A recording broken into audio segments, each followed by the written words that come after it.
வேதாகமம் 2 பகுதிகளை கொண்டது. 2 பிரிவுகளை கொண்டது. பெரிய பிரிவுகளை கொண்டது. அதில ஒன்று பழைய ஏற்பாடு, மற்றையது புதிய ஏற்பாடு. பழைய ஏற்பாடு பற்றி தான் நான் இன்றைக்கு பேசப் போகின்றேன். அதனால பழைய ஏற்பாட்டில உள்ள நூல்களை பற்றி பார்ப்போம். பழைய ஏற்பாட்டில 5 சட்ட நூல்களை கொண்ட இதைச் சொல்வது தோரா என்றும், அடுத்தது சங்கீதங்கள், பசாம் அல்லது எபிரேய சொல்லில கெஹிலீம் என்று அழைக்கப்படுகின்றது. இதில் 3வது சொல் வந்து நபீம், அதாவது ப்ரொஃபெட், அதாவது இறைவாக்கினர் என்று சொல்லப்படுகின்ற பகுதிகள். இந்த இறைவாக்கினர்களில் 2 விதமான இறைவாக்கினர்களை பார்க்கின்றோம். ஒன்று வந்து மேஜர் ப்ரொஃபெட், மற்றது வந்து மைனர் ப்ரொஃபெட். அதாவது மேஜர் என்று சொல்லிக்க அவங்க வந்து 4 பெரிய இறைவாக்கினர்கள், மற்றது 12 சிறிய இறைவாக்கினர்கள். இந்த இறைவாக்கினர்களை தெரிவு செய்தது யார்? இறைவாக்கினர்கள் எதற்காக தெரிவு செய்யப்பட்டார்கள்? இதை பற்றி தான் நான் சொல்லப்படுறேன். இந்த இறைவாக்கினர்கள் காலத்துக்கு காலம் வித்தியாசமான இறைவாக்கினர்களாக இருக்கின்றதை காண்கின்றோம். பழைய ஏற்பாட்டில் இறைவாக்கினர்கள் என்று அழைக்கப்படுகின்றனர். புதிய ஏற்பாட்டில் இயேசுவின் சீடர்கள், அப்போஸ்தலர்கள் என அழைக்கப்படுகின்றனர். இன்றைய காலகட்டத்தில் இந்த இறைவாக்கினர்கள் நாங்கள் பார்க்கின்ற ஃபாஸ்டர்ஸாகவோ அல்லது ஃபாதராகவோ இருக்கிறவர்களை நாங்கள் இறைவாக்கினர், இறைவனுடைய வார்த்தையை எடுத்துரைப்பவராக இருக்கின்றனர். இப்போ இந்த இறைவாக்கினர்களுக்குரிய மிக முக்கியமான பொறுப்புகள் என்ன? அடுத்தது நாங்கள் பார்க்க போகிறது, இந்த இறைவாக்கினர்கள் சும்மா தங்களுக்கு விருப்பமானதை பற்றி அவர்கள் கதைக்க முடியுமா, அல்லது இந்த இறைவாக்கினர்களுக்கு என்ன நடக்கும்? இதை பற்றி தான் நாங்கள் இன்றைக்கு பார்க்க போகிறோம். அதோட கிறிஸ்தவர்களாக இருக்கிற எங்களுக்கு என்ன பொறுப்பு? கிறிஸ்தவர்களாக இருக்கிறால் நாங்கள் சும்மா சாதாரணமாக எங்களுக்கு என்னவும் செய்து கொள்ளலாம் என்று சொல்லி இருக்க முடியாது. கிறிஸ்தவ இருக்கிறதுக்கு ஒரு தகுதி இருக்கும். அப்போ கிறிஸ்து அவனாக இருக்க கிறிஸ்துவை ஃபாலோ பண்ணணும். கிறிஸ்து யாரை ஃபாலோ பண்ணினார்ன்னு பார்த்தா அவருடைய இறை தந்தை, அதாவது கிறிஸ்து மூவொரு கடவுளாக வர்ணிக்கப்படுகின்றார். அதில் பிதா, சுதன், பரிசுத்தாவி இந்த 3 பேரும் ஒருவராக இருக்கின்றனர். எங்களுக்கு தெரிஞ்ச மனிதனாக இந்த உலகத்தில் பிறந்து கிறிஸ்துவுக்கு, அதாவது ஆண்டவருக்கு சாட்சி பகர்ந்து அவர் விண்ணகத்துக்கு எடுத்துக்கொள்ளப்பட்டதையும் நாங்கள் இந்த பகுதியில் எப்படி என்ன நடந்தது என்றதை வந்து இறைவாக்கினர் பகுதியின் ஊடாக நாங்கள் பார்க்க போகிறோம். கொஞ்சம் விளக்கம் குறைவாக இருக்கா? ஓகே, நான் வந்து உங்களுக்கு ஒன்றொன்றா விளங்கப்படுத்தி கொண்டு போகும் பொழுது உங்களுக்கு இது விளங்கும். ஆனால் இந்த வீடியோ கொஞ்சம் நிறைய லென்த் உள்ளதா, ஒரு நிறைய தொடராக போக போது.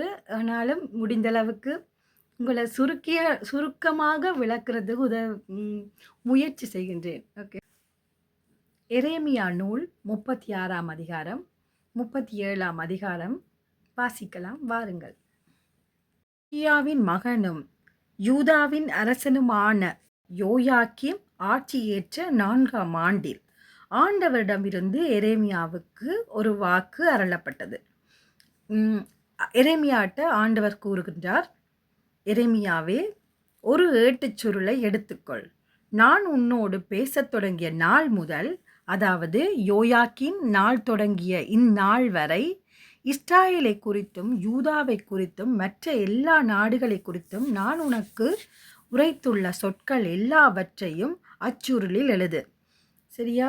யூதா வீட்டாருக்கு நான் அளிக்க எண்ணியுள்ள எல்லா தண்டனைகளையும் பற்றியும் அவர்கள் அனைவரும் கேள்வியுற நேர்ந்தால் அவர்கள் தம் தீய வழிகளை விட்டு திரும்பக்கூடும். அப்பொழுது அவர்கள் குற்றங்களையும் பாவங்களையும் நான் மன்னிப்பேன் என்று சொல்லி இந்த சொல்ல போகிற பகுதிகளை எழுதும்படியாக ஆண்டவர் கூறுகின்றார். ஆகவே எரேமியா என்ன செய்கிறார்? நேரியாவின் மகன் பாருக்கை எரேமியா தம்மிடம் அழைத்தார். சரியா? நேரியாவின் மகன் பாருக் தான் எழுத்து வினைஞராக இருக்கின்றார். யாருக்கு? எரேமியாவுக்கு. அவரை அழைக்கின்றார். அவரிடம் சொல்லுகின்றார், நான் சொல்லுவதெல்லாம் நீ வந்து எழுதிக்கொள்ளு என்று சொல்லி ஆண்டவர் கூற கூற எரேமியா சொல்ல இந்த பாருக் என்றவர் எழுதி அந்த சுற்றுச்சுருளை, அதாவது ஏட்டுச்சுருளை எழுதி முடிக்கின்றார். எழுதி முடித்த பிறகு எரேமியா கூறுகின்றார் பாருக்கிடம். எழுதி முடித்த பின்னர் பாருக்கிடம் எரேமியா கூறுகின்றார், நான் அடைபட்டிருக்கின்றேன், அதனால் என்னால் ஆண்டவரின் இல்லத்திற்கு செல்ல முடியாது. ஆதலால் நீ அங்கு போய் நோன்பு நாள் அன்று அங்கு குழுமியிருக்கும் மக்களின் செவிகளில் விழும்படி நான் சொல்லச் சொல்ல நீ எழுதியவற்றை எல்லாவற்றையும் ஏட்டுச்சுருளில் படித்துக் காட்டு. தம் நகர்களிலிருந்து அங்கு வரும் யூத மக்கள் அனைவரும் கேட்கும்படி நீ அதை வாசித்துக் காட்டு. ஒருவேளை அவர்கள் ஆண்டவர் திருமுன் விழுந்து மன்றாடவும் அவரவர் தம் தீய வழிகளை விட்டு திரும்பவும் இயலும்.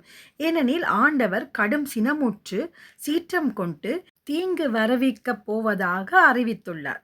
இறைவாக்கினர் எரேமியா கட்டளையிட்ட இருந்தபடி நேரியாவின் மகன் பாருக்கு ஆண்டவர் நிலத்துக்கு ஏட்டுச்சூழலில் நின்று ஆண்டவருடைய சொற்களை படித்து காட்டுகின்றார். யோசியாவின் மகனும் யூதாவின் அரசனுமான யோயாக்கிம் ஆட்சியேற்று 5ஆம் ஆண்டு 9ஆம் மாதத்தில் ஜெருசலேம் மக்கள் எல்லோரும் யூதாவின் நகர்களிலிருந்து ஜெருசலேமுக்கு வந்திருந்த மக்கள் அனைவரும் ஆண்டவர் திருமுன் நோன்பிருந்தனர். அப்பொழுது செயலாளரான சாப்பானின் மகன் கெமரியாவின் அறையில், அதாவது ஆண்டவர் இல்லத்தின் புது வாயிலை ஒட்டிய மேல்முற்றத்து அறையில் இருந்தவாறு மக்கள் எல்லோரும் கேட்கும்படி எரேமியாவின் சொற்களை ஏட்டுச்சுருளில் நின்று பாருக்கு படித்து காட்டினார்.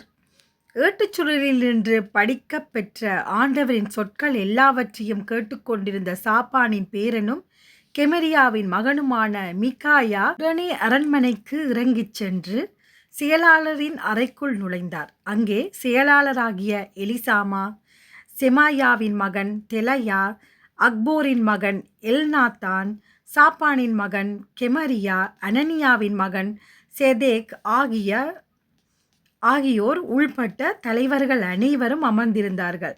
மக்கள் கேட்கும்படி ஏட்டுச்சுருளில் நின்று பாருக்கு படித்து காட்டியிருந்த சொற்கள் எல்லாவற்றையும் மிகாயா தலைவர்களிடம் எடுத்துரைத்தார்.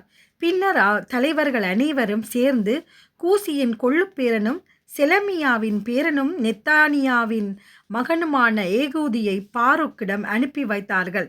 ஏகூதி பாருக்கிடம், மக்களுக்கு செவிப்பட நீ படித்து காட்டிய ஏட்டுச்சுருளை உன் கையில் எடுத்துக்கொண்டு வா என அவருக்கு கட்டளையிட்டார்.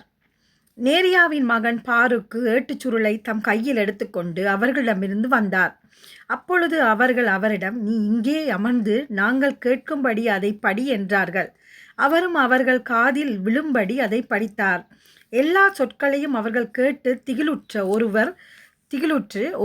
ஒருவரை நோக்கி பின்னர் பாருக்கை பார்த்து, இவற்றையெல்லாம் நாங்கள் கண்டிப்பாக அரசரிடம் தெரிவிக்க வேண்டும் என்றார்கள்.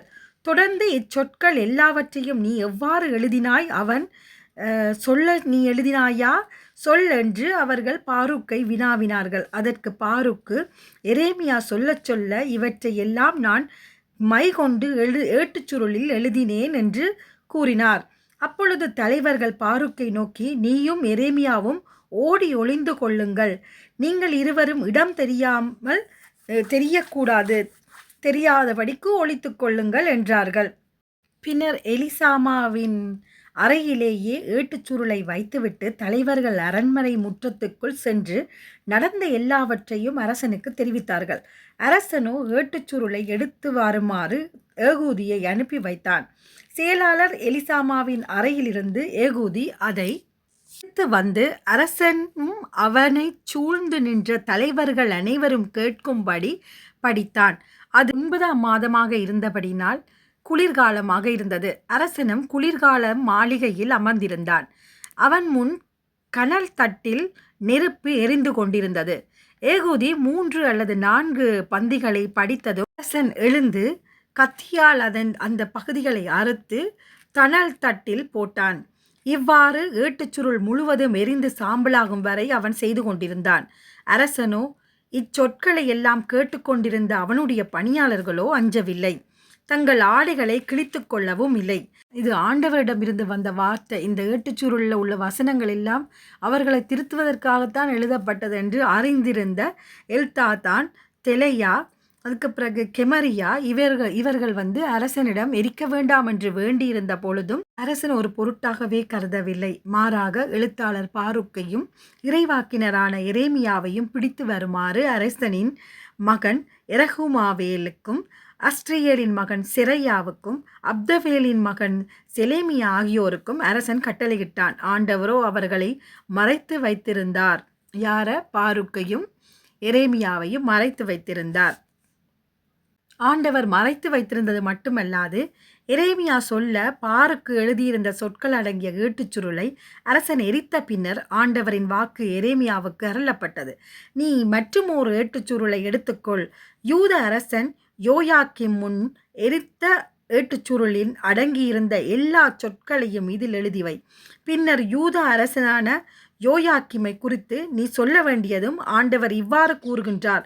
பபிலோனிய மன்னன் திண்ணமாய் வந்து இந்நாட்டை அழித்திடுவான், மனிதரையும் விலங்குகளையும் வெட்டி வீழ்த்துவான் என்று முதலில் இருந்த ஏட்டுச்சுருளில் இவ்வாறு எழுதப்பட்டிருந்தது.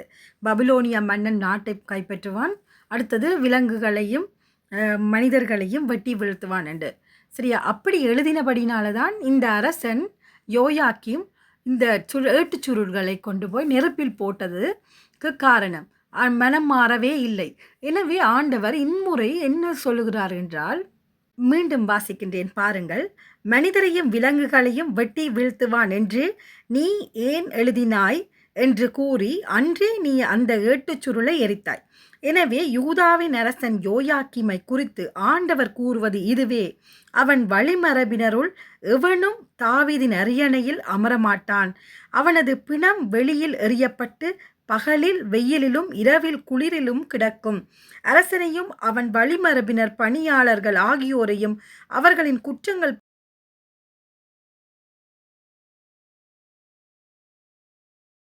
அவர்களுடைய குற்றங்களுக்கு ஏற்ப அவர்களுக்கு தண்டனை கிடைக்கும் என்று சொல்கிறார். அதோடு மட்டுமில்லாது நான் எச்சரித்தும் ஆண்டவர் எரேமியா வாயிலாக எழுதப்பட்டு எச்சரிக்கப்பட்ட அந்த சொற்களை எச்சரித்தும் மதிக்காமல் இருந்தபடியினால் யாருக்கெல்லாம் தீமை வரப்போகுதுன்னு பார்ப்போம்.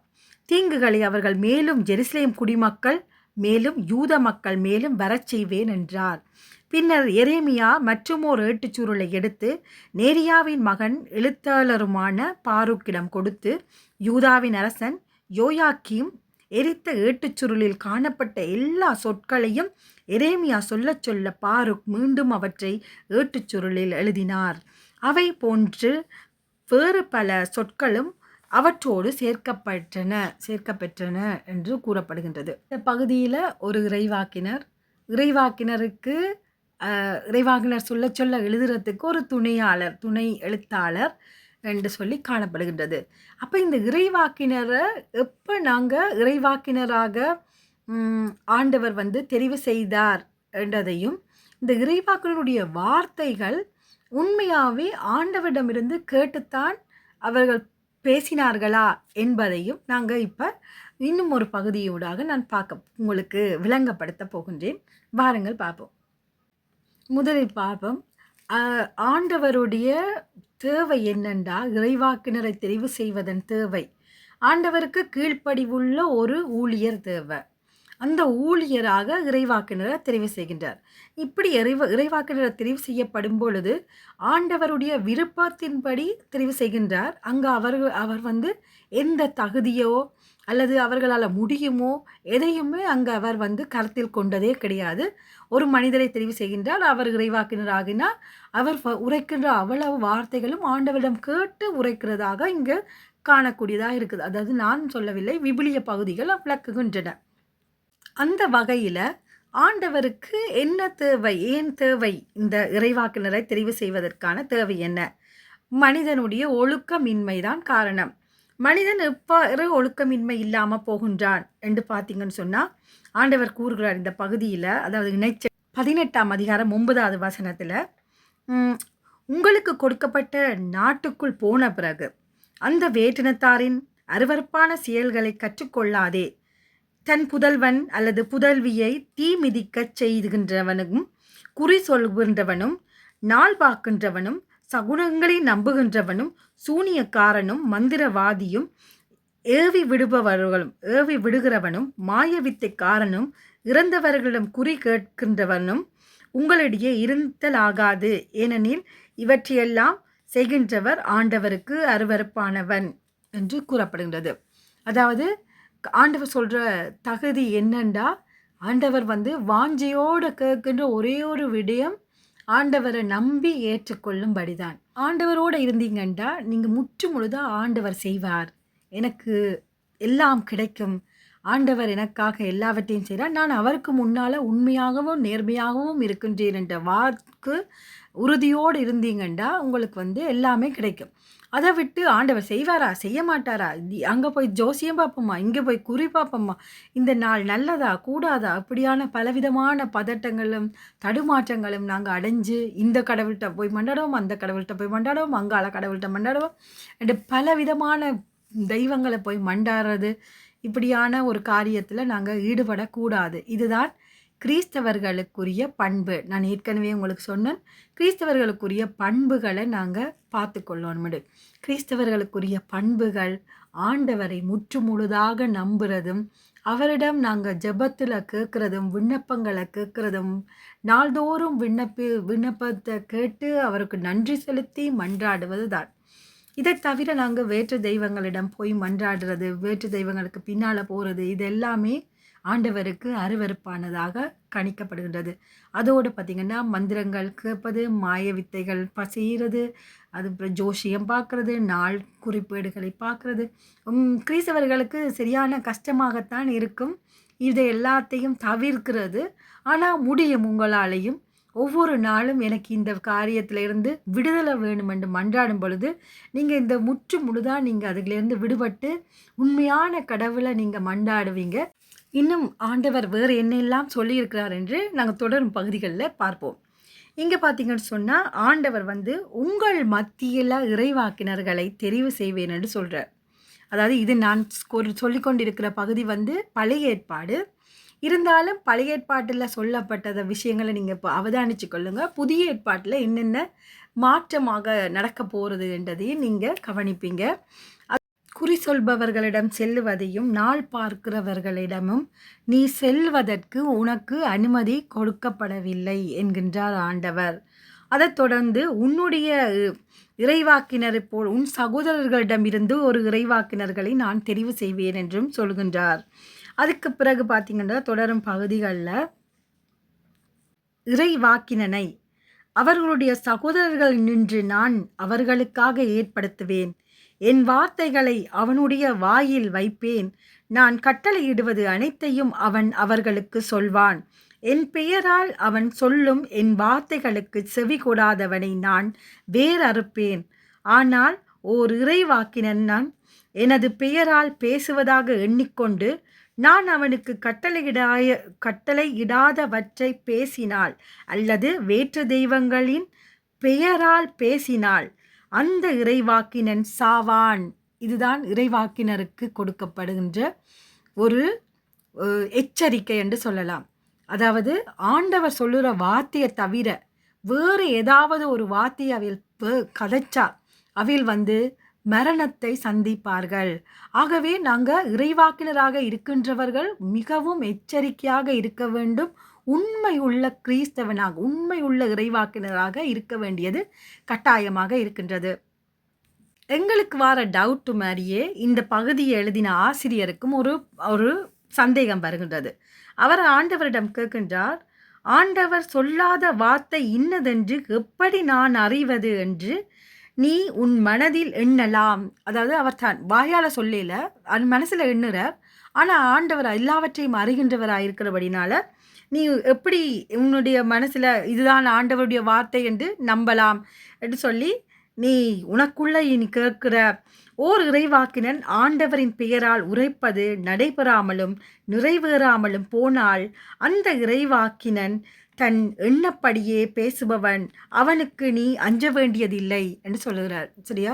ஆண்டவர் இதை சொல்லியிருக்கிறார், நீங்கள் மனமாறணும், மனமாறாட்டிக்கு இவ்வளோ தண்டனை எல்லாம் கிடைக்கும் என்று சொல்லி எச்சரிக்கை செய்யும் பொழுது அவர்கள் வந்து அதை கேட்டு கீழ்ப்படியாத சந்தர்ப்பத்தில் ஆண்டவர் வந்து அந்த தண்டனையை கொடுக்கும் பொழுது உண்மையான கடவுள், வாழும் கடவுள் என்று சொல்லி அரசர்களே தங்களுடைய வாயால் சாட்சி சொல்லக்கூடிய சந்தர்ப்பங்கள் நாங்கள் இந்த விவிலிய பகுதிகளில், இறைவாக்கினர் பகுதிகளில் பெரும்பான்மையாக நாம் பார்க்கலாம், அவதானிக்கக்கூடியதாக இருக்கின்றது. இவை அனைத்துமே எங்களுக்கு சான்றாக இருக்கிறது. ஆண்டவர் உண்மையான ஆண்டவருடைய இறைவாக்கினர் இறைவார்த்தையை உரைக்கும் பொழுது அவை நடக்கிறதை நாங்கள் இந்த விவிலியம் ஒரு சாட்சியாக இருக்கின்றது. அரசர்கள் ஆண்டவரிட வழியில் நடக்கல, ஆண்டவரை பின்பற்றல, அவர்கள் அந்நிய தெய்வங்களை வழிபட்டார்கள். அதனால ஆண்டவர் சினமுற்றார். அப்படி சினமுற்றபடினால அவர்களுக்கு கிடைக்க போற தண்டனைகளை பாருங்க. சரியா? இது வந்து எரேமியா 22, 18, 19 பகுதிகளில் நீங்க பார்க்கலாம். ஆகவே யூதாவின் அரசனும் யோஷியாவின் மகனுமாகிய யோயாக்கிமை குறித்து ஆண்டவர் கூறுவது இதுவே: ஐயோ என் சகோதரனே, ஐயோ என் சகோதரியே என்று அவனுக்காக யாரும் ஒப்பாரி வைக்க மாட்டார்கள். ஐயோ என் தலைவரே, மாண்பு மிக்கவரே என்று அழைக்க மாட்டார்கள், அளவும் மாட்டார்கள். ஒரு கழுதைக்குரிய அடக்கமோ அவனுக்கு கிடைக்கும். கழுதைக்குரிய அடக்கமோ என்றா இறந்த பிறகு கழுதையை கூட கௌரவமாக அடக்கம் பண்ணிடணும். அதுக்கு விட கேவலமான ஒரு அடக்க சம்பிரதாய முறை தான் அவனுக்கு கிடைக்கும் என்று சொல்லப்படுகின்றது. ஆகவே எச்சரிக்கையாக இருங்கள். எரேமியா 36, 30, 31 பகுதிகளில் என்ன கூறப்பட்டுள்ளது என்று பார்ப்போம். எனவே யூதாவின் அரசன் யோயாக்கீமை குறித்து ஆண்டவர் கூறுவது இதுவே: அவன் வழி வரவினருள் எவனும் தாவீதின் அரியணையில் அமரமாட்டான். அவனது பிணம் வெளியில் எறியப்பட்டு பகலில் வெயிலிலும் இரவில் குளிரிலும் கிடக்கும். அரசனையும் அவன் வழிமரபினர் பணியாளர் ஆகியோரையும் அவர்களின் குற்றங்கள் பொருட்டு தண்டிப்பேன். நான் எச்சரித்திருந்தும் அவர்கள் பொருட்படுத்திடாத தீங்குகளை அவர்கள் மேல், எருசலேம் மக்கள் மேலும் யூதர் மக்கள் மேலும் வரச் செய்வேன் என்கின்றார். ஆக நாங்கள் தவறு செஞ்சால் ஆண்டவர் எவ்வளவு தூரம் தண்டிப்பார் என்றதை நீங்கள் யோசித்து முடிவெடுங்கள். ஆனால் ஆண்டவர் வந்து இரக்கம் உள்ளவர், மிகவும் கருணை உள்ளவர். உங்களுக்கு எச்சரிக்கின்ற இந்த கணப்பொழுதில் நீங்கள் மனம் மாறி ஆண்டவரிடம் முகங்குப்பர விழுந்து என்னை மன்னித்துவிடும், நான் ஒருபோதும் இனிமேல் இது போன்ற வேற்று தெய்வங்களை வழிபட மாட்டேன் என்று முடிவெடுத்து ஆண்டவர் முன்னால் மண்டியிட்டு மன்றாடுங்கள். ஆண்டவர் உங்களை மன்னிப்பார், உங்களுக்கான தண்டனைகளை இல்லாது செய்வார். கருணையும் அன்பும் உள்ளவர் நம் ஆண்டவர். ஆனால் இப்போ நான் இவ்வளோ நேரம் ஆண்டவர் ஆண்டவர் ஆண்டவர் என்று சொல்கின்றேன். ஆனால் ஏன் என்று சொல்லி நான் இனித்தான் உங்களுக்கு சொல்ல போகிறேன். ஏன்னா நாங்கள் அடுத்த பகுதியில் நாங்கள் புதிய ஏற்பாட்டு ஜேசுவோடு நாங்கள் ஒப்பிட்டு பார்க்க போகின்றோம். எரேமியாவுக்கு தெரிவிக்கப்பட்ட ஆண்டவருடைய வார்த்தை அது எழுத்துருவம் ஆகின்றது. அந்த எழுத்துருவமான அந்த வார்த்தை திரும்பவும் அரசன் முன்னால் வாசிக்கப்படுகின்றது, மக்கள் முன்னால் வாசிக்கப்படுகின்றது. ஆனால் செவி உள்ளவன் அதுக்கு கேட்டு திருந்தி இருக்க வேண்டும். ஆனால் அவ்வாறு நடக்கவில்லை. அவ்வாறு நடக்காதபடியினால் அரசன் என்ன செய்கின்றான்? தன்னுடைய பிழைகளைத்தான் இங்கு தெரிவிக்கின்றோம் என்று சொல்லி அவன் நினைத்தபடினால அதை 2 துண்டுகளாக வெட்டி எரியும் நெருப்புக்குள்ள போட்டு எரித்து சாம்பலாக்கி விடுகின்றார். எவ்வளவுதான் சாம்பலாக எரிக்கப்பட்டாலும் அந்த வார்த்தை மீண்டும் எரேமியாவுக்கு வருகின்றது. எரேமியா பாருக்கிடம் கூறி மீண்டும் அது எழுதப்பட்டு எழுத்துருவமாக பெறுகின்றதை காணலாம். இதே போன்றுதான் புதிய ஏற்பாட்டில் ஜேசு இறைவனுடைய, அதாவது நானே வழி, என் வழியால் அன்றி நீங்கள் விண்ணகத்துக்கு செல்ல முடியாது, மேலிருந்து தான் விண்ணக ராஜ்யத்தை பற்றி பிரகடனப்படுத்துகின்றார். தன்னுடைய செயலாலும் வார்த்தையாலும் ஆண்டவருடைய மகிமையை காண்பித்து அந்த இறைவார்த்தையை பறைசாற்றுகின்றார். அதாவது விண்ணக அரசை பற்றி பறைசாற்றுகின்றார். அவ்வாறு விண்ணக அரசை பறைசாற்றுகின்ற பொழுது அதை கேட்காமல், அதை காது கொடுத்து கேட்க முடியாமல், தாங்கள் செய்த பிழைகள் எல்லாவற்றையும் செய்தபடினால எப்படி ஒரு மனிதரால் காது கொடுத்து கேட்க முடியும் சொல்லுங்கள்? அதனால் என்ன செய்கின்றார்கள்? தலைவர்களும் எப்படியாவது இயேசுவை ஒழித்துக்கட்ட முடிவு செய்கின்றார்கள். அவ்வாறு ஒழித்துக்கட்ட முடிவு செய்த பொழுதும் அந்த வார்த்தையை அவர்களால் எந்த காரணம் கொண்டும் அழித்து ஒழிக்க முடியவில்லை. எரேமியா இறைவாக்கினரின் பகுதியில் யோயாக்கீம் அரசன் ஈட்டுச்சுருளை எரித்தது போல இயேசுவை கொலை செய்த முயற்சி செய்கின்றனர் கொலை செய்கின்றனர். அவர்கள் கொலை செய்ததில் வெற்றி கண்டு கொண்டதாக எண்ணிக்கொள்கின்றனர். அதாவது யோயாக்கீம் எரித்தா பிறகு அதெல்லாம் அழிச்சிட்டேன் என்று முடிவெடுக்கிற மாதிரி இங்கே ஜேசுவை முற்று முழுதாக கொலை செய்தாச்சு, இனி திரும்பி வர மாட்டார் அப்படின்ற ஒரு முடிவை எடுக்கிறத நாங்கள் விளக்கமாக பார்க்க போகிறோம்.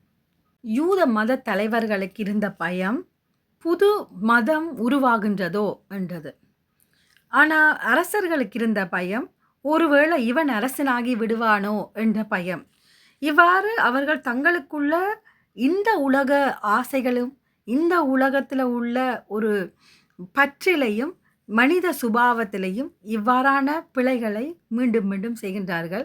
தமக்கான பாவ மன்னிப்பை, தமக்கான ஒரு மன மாற்றத்தை அவர்கள் மறந்து விடுகிறார்கள். ஏனென்றால் களிப்புடன் இருப்பதனால், மகிழ்ச்சியோடு இருப்பவர்களுக்கு வர இருக்கிற துன்பம் விளங்காது. என்ன அப்படியான ஒரு சந்தர்ப்பம் தான் இங்கே காணக்கூடியதாக இருக்கின்றது. எரிக்கப்பட்ட சுருள், ஏட்டுச் சுருள் மீண்டும் எழுதப்பட்டு, மீண்டும் நிறைய வார்த்தைகள் சேர்க்கப்பட்டு எழுதப்படுவதை காணக்கூடியதாக இருக்கின்றது. அதே போல அழித்தொழிக்கப்பட்ட ஜேசு 3ஆம் நாள் உயிர்த்தெழுந்ததன் மூலம் மீண்டும் கிறிஸ்தவம் உயிர் பெறுகின்றதை இங்கு நாங்கள் காணக்கூடியதாக இருக்கின்றது. விரிவுபடுகின்றது. ஜேசுவுடைய சீடர்களான 12 பேரும் நகரங்கள் முழுவதும் நற்செய்தியை பறைசாற்றுகின்றார்கள். அதுக்கு பிறகு அதை கேட்ட சீடர்கள், அதாவது பவுல் போன்றவர்கள் மீண்டும் நற்செய்தியை பறைசாற்றுகின்றார்கள். அதைத் தொடர்ந்து வருகின்ற புனிதர்கள், நாங்கள் இன்று எங்களுடைய ஆலயங்களில் காண்கின்ற புனிதர்கள் எல்லாருமே நமக்கு ஒரு சாட்சியாக இருக்கின்றார்கள். உயிருள்ள வாழும் இறைவனை அவர்கள் விசுவாசித்தபடினால, வாழும் இறைவன் தன்னை மாதிரியே இறந்து போக விடாது வாழும் உரிமையை, அதாவது வாழ்கின்றனர் என்று சான்று பகரக்கூடியதாக புனிதர்களாக இன்றையும் சாட்சிகளோடு எங்களுடைய ஆலயங்களில் நாங்கள் காணக்கூடியதாக இருக்கின்றது. இயேசு கூறிய வார்த்தைகள் என்று பார்த்தோம் என்று சொன்னால், கடவுளிடம் நம்பிக்கை கொள்ளுங்கள், என்னிடமும் நம்பிக்கை கொள்ளுங்கள். என் தந்தை வாழும் இடத்தில் உறைவிடங்கள் பல உள்ளன. அப்படி இல்லையெனில் உங்களுக்கு இடம் ஏற்பாடு செய்ய போகின்றேன் என்று சொல்லியிருப்பேனா? நான் போய் உங்களுக்கு இடம் ஏற்பாடு செய்த பின் திரும்பி வந்து உங்களை என்னிடம் அழைத்து கொள்வேன். அப்போது நான் இருக்கும் இடத்திலேயே நீங்களும் இருப்பீர்கள். நான் போகும் இடத்துக்கு வழி உங்களுக்கு தெரியும் என்றார். தோமாவுடனா என்ன சொல்றாருண்டா, ஆண்டவரிடம் நீர் எங்கே போகிறீர் என்று எங்களுக்கு தெரியாது. அப்படி இருக்க நீர் போகும் இடத்திற்கான வழியை நாங்கள் எப்படி தெரிந்து கொள்ள இயலும் என்றார். ஜேசு அவரிடம், வழியும் உண்மையும் வாழ்வும் நானே. என் வழியாயன்றி எவரும் தந்தையிடம் வருவதில்லை. நீங்கள் என்னை அறிந்திருந்தால் என் தந்தையையும் அறிந்திருப்பீர்கள். இது முதல் நீங்கள் தந்தையை அறிந்திருக்கின்றீர்கள், அவரை கண்டும் இருக்கின்றீர்கள் என்றார். அப்போது பிலிப்பு அவரிடம், ஆண்டவரே, தந்தையை எங்களுக்கு காட்டும், அதுவே போதும் என்றார். ஜேசு அவரிடம் கூறியது, பிலிப்பே, இவ்வளவு காலம் நான் உங்களோடு இருந்தும் நீ என்னை அறிந்து கொள்ளவில்லையா? என்னை காண்பது தந்தையை காண்பது ஆகும். அப்படி இருக்க தந்தையை எங்களுக்கு காட்டும் என்று நீ எப்படி கேட்கலாம்? நான் தந்தையினுள்ளும் தந்தை என்னுள்ளும் இருப்பதை நீ நம்பவில்லையா? நான் உங்களுக்கு கூறியவற்றை நானாக கூறவில்லை. என்னுள் இருந்து கொண்டு செயலாற்றுபவர் தந்தையே. நான் தந்தையுள்ளும் இருக்கின்றேன், தந்தை என்னுள்ளும் இருக்கின்றார். நான் சொல்வதை நம்புங்கள். என் வார்த்தையின் பொருட்டு நம்பாவிட்டாலும் என் செயல்கள் பொருட்டாவது நம்புங்கள். நான் செய்யும் செயல்கள் என்னிடம் நம்பிக்கை கொள்பவரும் செய்வார். ஏன் அவற்றை விட பெரிய காரியங்களையும் செய்வார். ஏனெனில் நான் தந்தையிடம் போகின்றேன் என உறுதியாக உங்களுக்கு சொல்லுகின்றேன். நீங்கள் என் பெயரால் கேட்பதையெல்லாம் நான் செய்வேன். இவ்வாறு தந்தை மகன் வழியாய் மாட்சி பெறுவார். நாங்கள் என் பெயரால் எதை கேட்டாலும் செய்வேன். நீங்கள் என் மீது அன்பு கொண்டிருந்தால் என் கட்டளைகளை கடைப்பிடிப்பீர்கள் என்றார். பார்த்தீர்களா? இதில் ஒரு 2 உண்மையை நான் உங்களுக்கு சொல்கிறதுக்கு முன்னாடி இன்னும் ஒரு வரி இருக்குது. அதையும் வாசித்து முடிச்சுட்டு நாங்கள் எல்லாத்தையும் ஒரு மொத்தமாக பார்ப்போம். உங்களோடு என்றும் இருக்கும்படி மற்றொரு துணையாளரை உங்களுக்கு தருமாறு நான் தந்தையிடம் கேட்பேன். தந்தை அவரை உங்களுக்கு அருள்வார். அவரே உண்மையை வெளிப்படுத்தும் தூய ஆவியார். உலகம் அவரை ஏற்றுக்கொள்ள இயலாது, ஏனெனில் அது அவரை காண்பதும் இல்லை, அறிவதும் இல்லை. நீங்கள் அவரை அறிந்திருக்கின்றீர்கள், ஏனெனில் அவர் உங்களோடு தங்கியிருக்கின்றார், உங்களுக்குள்ளும் இருக்கின்றார். நான் உங்களை திக்கற்றவர்களாக விடமாட்டேன். உங்களிடம் திரும்பி வருவேன். இன்னும் சிறிது காலத்தில் உலகம் என்னை காணாது, ஆனால் நீங்கள் என்னை காண்பீர்கள். ஏனெனில் நான் வாழ்கின்றேன், நீங்களும் வாழ்கிறீர்கள். நான் தந்தையுள்ளும் நீங்கள் என்னுள்ளும் நான் உங்களுள்ளும் நீங்கள் என்னுள்ளும் நான் உங்களுள்ளும் இருப்பதை இந்நாளில் நீங்கள் அறிந்து கொள்வீர்கள். என் கட்டளைகளை ஏற்று கடைப்பிடிப்பவர் என் கட்டளைகளை ஏற்று கடைப்பிடிப்பவர் என் மீது அன்பு கொண்டுள்ளார். என் மீது அன்பு கொண்டுள்ளவர் மீது தந்தையும் அன்பு கொண்டுள்ளார். நானும் அவர் மீது அன்பு கொண்டுள்ளேன், அவருக்கு என்னை வெளிப்படுத்துவேன் என்று சொல்லப்படுற இந்த பகுதி எங்களுக்கு ஆழமான ஒரு உண்மையை சொல்லுகின்றது. பிதா, சுதன், பரிசுத்தாவி, தந்தை, மகன், தூயாவி, இந்த 3 பேரும் ஒருவர் என்றதை சொல்லுது. அடுத்தது பார்த்தீங்கன்னு சொன்னால், மனித உருவெடுத்த கிறிஸ்து சொன்ன அவ்வளவு விடயமும் விண்ணரசை பற்றியது. விண்ணரசுக்கு செல்ல வேண்டிய வழியை நாங்கள் பின்பற்ற வேண்டியமையா இருந்தால் ஜேசுவை நாங்கள் பற்றுறுதியாக பிடிக்கணும். ஜேசுவிடம் பற்றுறுதியாக பிடித்தது மட்டுமில்லாது, ஜேசுவிடம் நாங்கள் என்னவற்றையெல்லாம் கேட்கின்றோமோ அவை அனைத்தும் எங்களுக்கு கிடைக்கும் என்று சொல்லி அவருடைய வார்த்தை மூலமாக எங்களுக்கு சொல்லுகின்றார். இன்னொரு விடயம் பார்த்தீங்கன்னு சொன்னால், எது எல்லாமே இந்த விவிலியத்தில் கூறப்பட்ட அனைத்துமே நடந்தேறின உண்மையாக இருக்கிறபடினால கிறிஸ்து மீண்டும் வருவார் என்றதும் உண்மையான ஆணித்தரமான விசுவாசிக்கக்கூடிய ஒன்று, ஆணித்தரமான உறுதியான உண்மை என்று சொல்லலாம். நாங்கள் ஜேசுவை நாங்கள் பின்பற்றபடினால, ஜேசுவுக்குள்ள வாழ்கிறபடினால எங்களுக்கு இறப்பு இல்லை. இயேசுவுடன் வான் வீட்டில் எங்களுக்கான ஒரு இடம் ஒன்று இருக்கின்றது என்றதை நீங்கள் மறந்துவிடக்கூடாது. ஆகவே நாங்கள் நாள் பார்த்து நட்சத்திரம் பார்த்து பல விடயங்களை செய்து கொண்டு இன்னும் நாங்கள் சில்லறத்தனமாக இருந்தால் எங்களால் அந்த வான் வீட்டுக்கு போக முடியாது. பிற கிறிஸ்தவர்கள் எல்லா விதமான குற்றங்களையும் கண்டுபிடிச்சு சொல்லுகின்றார்கள், அது இது என்று சொல்லி. ஆனால் உண்மையிலேயே நாங்கள் கிறிஸ்தவர்களான, அதாவது கத்தோலிக்க திருச்சபையாக இருக்கட்டுக்கும், உருவ வழிபாடு, அதாவது சுரு உருவங்கள் அடையாளங்களை தவிர நாங்கள் அதற்கு ஆராதனை செய்வது கிடையாது. வேத வசனங்கள் ஒரு அடையாளமாக இருக்கிறது. அதே போல் பாமர மக்களுக்கு விளக்கக்கூடிய வகையில் இந்த அடையாளங்களும் உருவங்களும் ஜேசுவை வழிபட தூண்டுகின்றத ஒரு கருவியாக மட்டும்தான் இருக்கின்றது என்றது அனைத்து கிறிஸ்தவர்களும் விளங்கி கொள்ள வேண்டிய ஒரு உண்மையாக இருக்கின்றது. இயேசுவின் சீடர்கள் உண்மையாகவே இயேசுவை நேசித்தார்கள், அன்பு செய்தார்கள், அவருக்கேற்ப வாழ்ந்தார்கள். அவருடைய செயல்முறைகளையும் படிப்பினைகளையும் நன்கு விளங்கி கொண்டிருந்தார்கள். அதனாலேயே இயேசு அவர்களுக்கு காட்சி கொடுத்தார், பரிசுத்தாவியானவரை அவருக்கு வழங்கினார். அந்த பரிசுத்தாவியானவரின் உதவியுடன் கடை எல்லை வரை கிறிஸ்தவம் வளர்ந்தது, கிறிஸ்தவம் விரிவுபட்டது. கிறிஸ்து அவளாக நாங்கள் ஆண்டவரை ஏற்ற சமூகமாக மாறியிருக்கின்றோம் என்றது இந்த பகுதிகள் அனைத்தும் எங்களுக்கு விளக்குகின்றன. இயேசு சிலுவை மரணத்தை ஏற்றுக்கொண்டார். சிலுவை மரண வேதனைப்பட்டு தன்னுடைய உயிரை தியாகம் செய்தார். கிறிஸ்து கடவுள் அவரை மகிமைப்படுத்தினார். அவர் கடவுளாக இருந்தபடினால, இறை மகனாக இருந்தபடினால அவர் மீண்டும் வருவார். வான் வீட்டுக்கு சென்ற அவர் எங்களுக்கு ஒரு துணையாளரை அனுப்பினார். இன்னும் ஒரு பகுதியை பாருங்க. நான் உங்களிடம் உருவகமாக பேசியுள்ளேன், ஆனால் காலம் வருகின்றது, அப்போது உருவங்கள் வாயிலாக பேசாமல் தந்தையை பற்றி வெளிப்படையாக எடுத்துரைப்பேன் என்று சொல்றார். சரியா? அப்போ தந்தையை பற்றிய வெளிப்படையாக எடுத்துரைக்கப்பட்டது பிற்பட்ட காலத்தில் தான். அதுக்கு பல சீடர்கள் ஜேசுவை பற்றி எடுத்துரைச்சது. அவர்கள் கத்தி பரவசமாக பேசும் பொழுது, அந்நிய பாஷையில் பேசும் பொழுது அந்தந்த மொழியை பேசக்கூடிய மக்கள் அனைவருக்கும் அவர்கள் பேசியது விளங்கிச்சது. ஆகவே அது தூய ஆவியானவரின் அபிஷேகமாக இருந்தது. அப்படியான அந்த அபிஷேகத்தினால கிறிஸ்தவம் வளர்ச்சி அடைந்தது. ஆக ஒரு எழுத்தோ ஒரு புள்ளியோ ஒரு ஆண்டவரிடமிருந்து வந்த அனைத்துமே அழிந்து போகாது. காலங்கள் எங்களுக்கு அழிக்க ஒரு அதிகாரத்தில் இருக்கிறவர்கள் அழிக்கிறதுக்கு எத்தனித்தாலும் கூட அது அழிக்க முடியாத உண்மையாக இருக்கின்றது என்றது இது ஆழமாக விளங்கக்கூடியதாக இருக்கிறது. எனவே நாங்களும் உண்மையான கிறிஸ்துவை அறிந்து கொண்டோம். நாங்கள் இறைவு தந்தையை அறிந்து கொண்டோம். எங்களுக்கு மற்ற தெய்வங்கள், பிற தெய்வங்கள், பிற ஜோதிடமோ அல்லது குறியோ, மாய வித்தைகளோ, மந்திரங்களோ எதுவுமே தேவையில்லை.